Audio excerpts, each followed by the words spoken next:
उधर हमास से जारी जंग के बीच इजरायल के प्रधानमंत्री बेंजामिन नेतन्याहू की कुर्सी पर खतरा मंडराने लगा है, क्योंकि 7 अक्टूबर को हुए हमले के बाद वहां लोगों में उनके प्रति गुस्सा बढ़ गया है। यहां तक कि इजरायल के पूर्व प्रधानमंत्री ने तो नेतन्याहू से इस्तीफा तक मांग लिया। यानी हमास के खिलाफ जंग लड़ रहे प्रधानमंत्री बेंजामिन नेतन्याहू दोहरे मोर्चे पर घिर चुके हैं, क्योंकि इजरायल के पूर्व प्रधानमंत्री और विपक्षी पार्टी के नेता याइर लपिड ने दावा किया कि वो इजरायल के लोगों का भरोसा खो चुके हैं और इसलिए उन्हें जंग खत्म होने से पहले ही अपनी कुर्सी छोड़ देनी चाहिए। इतना ही नहीं, इजरायल के पूर्व प्रधानमंत्री ने नेतन्याहू पर गुस्सा निकालते हुए दो टूक कह दिया कि वो जंग को संभालने में पूरी तरह नाकाम साबित हुए। विपक्षी पार्टी के नेता याइर लपिड ने सुझाव दिया कि नेतन्याहू को पद से हटाकर उनकी ही पार्टी से ही किसी और को प्रधानमंत्री बना देना चाहिए। लेकिन उनके इस बयान के बाद नेतन्याहू की पार्टी के नेता भड़क गए और उन्होंने जंग के दौरान इस तरह की बयानबाजी को शर्मनाक बताया। हालांकि इजरायल में 7 अक्टूबर को हमास के हमले के बाद से ही नेतन्याहू पर सवाल उठने शुरू हो गए थे और इजरायल की सेना और सुरक्षा एजेंसियों से हुई चूक को ही हमास के हमले के लिए जिम्मेदार बताया गया था, क्योंकि दावा किया गया कि मोसाद की नाक के नीचे ही ईरान और हमास इस हमले की पूरी प्लानिंग करते रहे और इजरायल की सबसे ताकतवर खुफिया एजेंसी को इस बात की खबर तक नहीं हुई। दावा तो यह भी है कि हमास के कमांडर ईरान की सेना के अधिकारियों से मिलने के लिए करीब 4 बार ईरान गए थे, लेकिन मोसाद को इसकी भनक तक नहीं लगी। इसके अलावा न्यूयॉर्क टाइम्स की एक रिपोर्ट के मुताबिक इजरायल की सेना और खुफिया एजेंसियों ने करीब 1 साल पहले ही हमास के रेडियो सिग्नल तक ट्रैक करना बंद कर दिए थे, क्योंकि उनको ये लगने लगा था कि हमास के रेडियो सिग्नल ट्रैक करना समय की बर्बादी है और इसीलिए उन्होंने अपनी टीम को कहीं और तैनात करने का फैसला ले लिया था, जिसका नतीजा ये हुआ कि हमास के लड़ाकों ने 7 अक्टूबर को इजरायल पर इतना बड़ा हमला कर दिया। वहीं इजरायल की सुरक्षा एजेंसी शिन बेट के अधिकारियों ने भी ये बात मानी थी कि अगर वो पूरी तरह अलर्ट रहते तो हमास के हमले को टाला जा सकता था और इसी वजह से इजरायल के लोग नेतन्याहू पर भड़के हुए हैं, क्योंकि 7 अक्टूबर को इजरायल पर हुए हमले के बाद हमास के लड़ाके 200 से ज्यादा लोगों को बंधक बनाकर गाजा ले गए थे, जिसके बाद से ही इजरायल में नेतन्याहू के खिलाफ प्रदर्शन हो रहे हैं।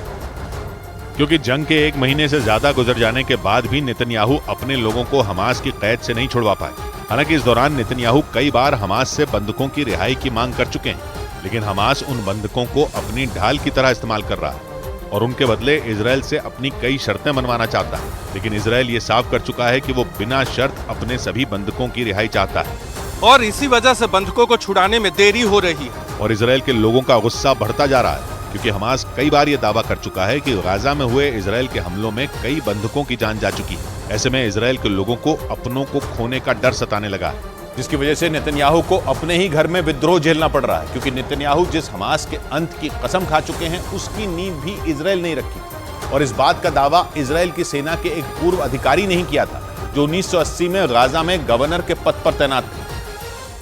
और उन्होंने दावा किया था कि भले ही औपचारिक तौर पर हमास की स्थापना 1987 में हुई, लेकिन इजरायल ने साल 1970 में ही इसकी नींव रख दी,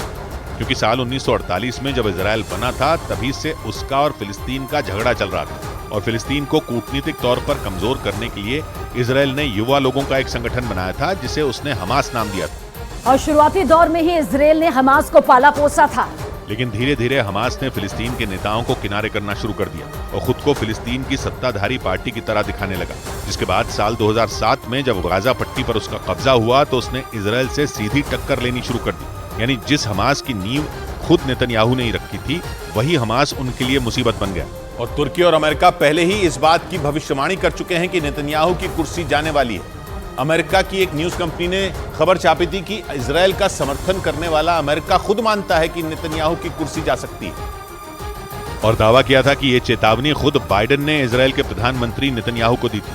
जब वो इजरायल का समर्थन करने इजरायल पहुंचे थे। उस दौरे के वक्त ही बाइडेन ने नेतन्याहू को उनकी कुर्सी जाने की चेतावनी दे दी थी।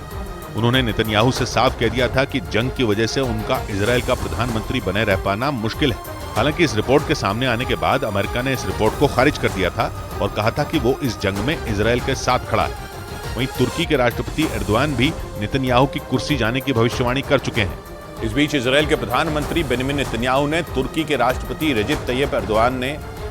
इजरायल को आतंकी देश बताने पर उनके खिलाफ जोरदार पलटवार कर दिया। उन्होंने इजरायल पर निशाना साधने वाले तुर्की को अपने गिरबान में झांकने की सलाह दे डाली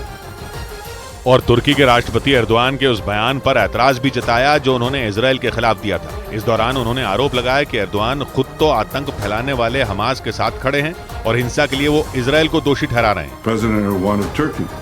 who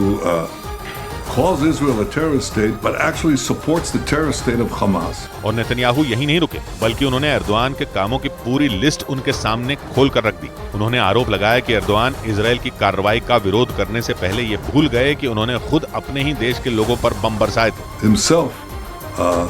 bombed Turkish villages inside Turkey itself. So we're not. मतलब नेतन्याहू ने सीधे सीधे तुर्की को आतंक का समर्थक बता दिया। माना जा रहा है कि उन्होंने इस बयान के जरिए साइप्रस में हुई तुर्की की कार्रवाई की तरफ इशारा किया।